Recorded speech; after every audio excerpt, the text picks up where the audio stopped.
Thanks so much, Katrina. Kia ora koutou. My name is Sophie Jerram.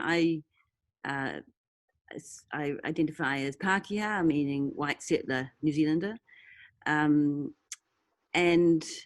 yeah, I'm talking to you today from, I guess, my own community space called the Vogelmoon Bowling Club, which I'm going to come to later today. It's been really good to see Emily Andre's work, and it gives, I think we're kind of in a similar vein, potentially. So I want to take us back to, I'm going to try and share the screen, take us back to 2008, which was the time of the last global crisis.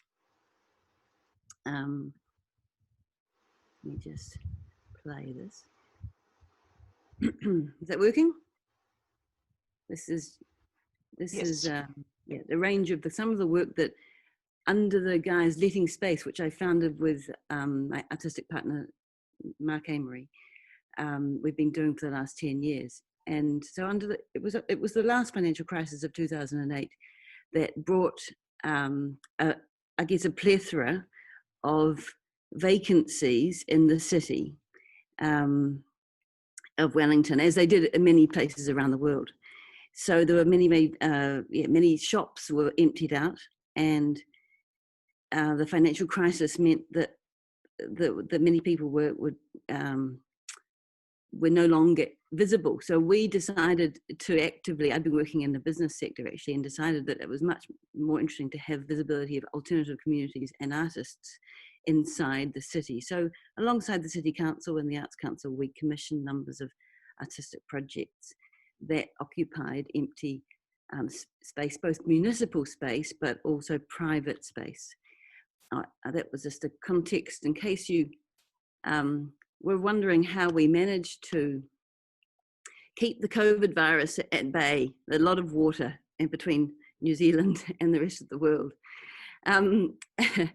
Anyway, so this is one of the early projects that Letting Space worked with artist Kim Patton to essentially track the waste food from supermarkets, and what is not an uncommon project now in many places around the world. But at the time, it was a first of quite strong social practice for New Zealand, whereby she designed a store to look very much like a retail store, and we occupied the site thanks to the property owner who was willing to let us have it temporarily, and we gave then the food away in a sense that wasn't like a food bank. There was no charity involved. It was very much about a transaction, because she wanted to recognise the waste of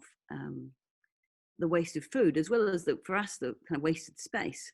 So this was a project that was a strong and continued on around the country for several months afterwards. But I'm not going to go too deeply into these projects, just to give you a taste of what was achieved. A couple of years later, we were working not just with empty shops, but with whole buildings, because there was still the vacancies were still large.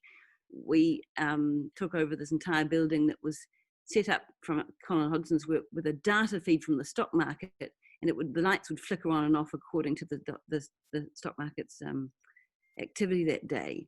So again, using buildings as I suppose public sculptures. Another project we did in the city of Porirua was the transitional economic zone of Aotearoa, and this is a performance artist, Mark Harvey, working with community in what was a pretty abandoned urban centre in Porirua. So again, using art playfully, humorously, to speculate on what could be the future of these places, but also to notice the communities that were already existing in these cities that perhaps might not have been so visible before, because we've had many years of quite a market focus. So I'm just going to flick to, Steve Fierstad, Steve's online, I think, with us tonight. She developed a beautiful project, took us over a year to talk to community about how they might use a park. It was a bit of a no man's land. So this is definitely a space controlled by the municipality of Wellington. And it was a huge, beautiful painting, but the data that she gained from the community, we spent a while getting to know the community, and she then painted these into these abstractions through bar graphs and pie charts. There's a part of a festival. We're allowing the community to become producers of their own space. What we found, I suppose, what we were doing was not just repurposing the space, but actually renegotiating authority temporarily. And so we began to use this term commoning or commons, because our intention was to kind of shift control temporarily, not just shift the space. And I find that I've been working with through the University of Copenhagen and Victoria Universities in Wellington. I'm also studying towards a PhD, and architect Stavros Stavridis talks very well about what the difference is between public space and common space. And he's really, I suppose, just pointing towards the fact that public space is always a product of a certain authority. So there's always a condition under which forms and habits are explored, whereas common space is a difficult but constant challenge to the dominant enclaves. And I think that, it's probably true to say that for many of my Maori colleagues, the idea of public space is controversial. In New Zealand, many sites are called public, but they probably had a deep history that have had other stories, and we at the moment prioritise that of the Pākehā settler. For example, this is a recent land occupation and very important movement that's Ihumātao in the north, just south of Auckland. This is has brought together these discussions about whose right it is to sell and develop land. These even on space that might be considered public. So who defines who's public is a big part of, this isn't an artwork, but this is very much a constant discussion. So of course it influences our artwork. I just wanted to talk about what does this mean in the time of COVID.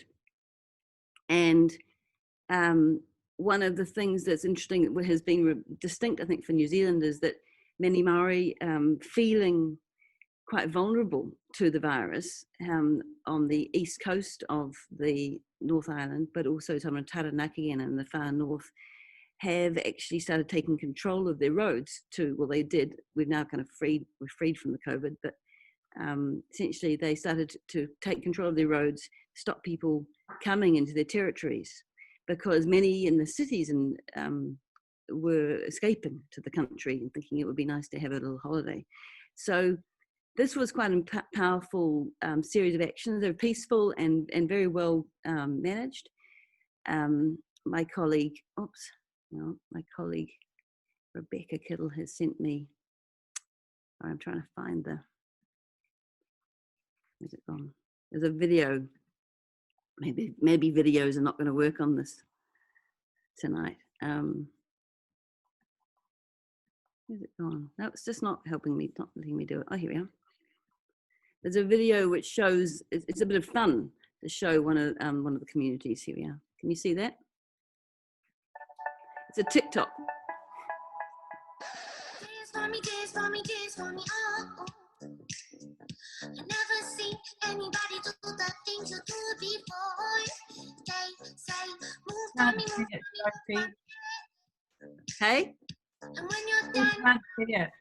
You can't hear it. Oh, what a shame you can't hear it. We can't see it. You couldn't see it? Interesting. Okay, well, that's a shame. Anyway, look, it's a TikTok video which is using, the fun of TikTok, but actually with people who are seriously occupying the streets and the roads. Okay, let's go back to this, resuming the share. Sorry about that. 9 minutes, Sophie. Okay, I'm almost there. I just wanted to say, back in the cities, one of the effects, interestingly, in the last week that's occurred as a result of not having eradicated the virus is that there's been an anti-cycling brigade trying to actually use the lack of the virus to prevent temporary cycle lanes, which have been obviously implemented all over the world, but they've used this as an excuse not to roll those out. So there's been some interesting effects of having eradicated the virus. So that's just an aside. But I just wanted to say, I guess in concert with our Maori colleagues, one of our thoughts has been that sometimes it's very hard to access conditions of authority. So I've, similarly to Emily's work, I guess we've begun to work with more permanent rather than speculative projects. And this is the Vogelmorn precinct. On the other side of that green is the hall, which was about to be sold by a very a sort of hungry council property manager a few years back, and the community rallied around that and said, no, we want to keep that for the community. And then on the other side of the green, this bowling club, which has now been bought by the community, many of us artists and filmmakers and so on. But the idea being that actually this is a site for sharing. So we've moved from rather speculative practice towards more permanent, still keeping on with speculative, but I do think that we have to start, in a way, stepping into the conditions that we want to see continue to be performed. So, and just to, I threw this one in just to kind of sort of, echo what Emily was talking about with dinners. We had this dinner after the massacre in Christchurch, and to reach out to different forms of community to show that we're trying to continue to common and stay open through circles of sharing. So that's it for me. A very quick whiz bang through Wellington and our practice here. Thanks.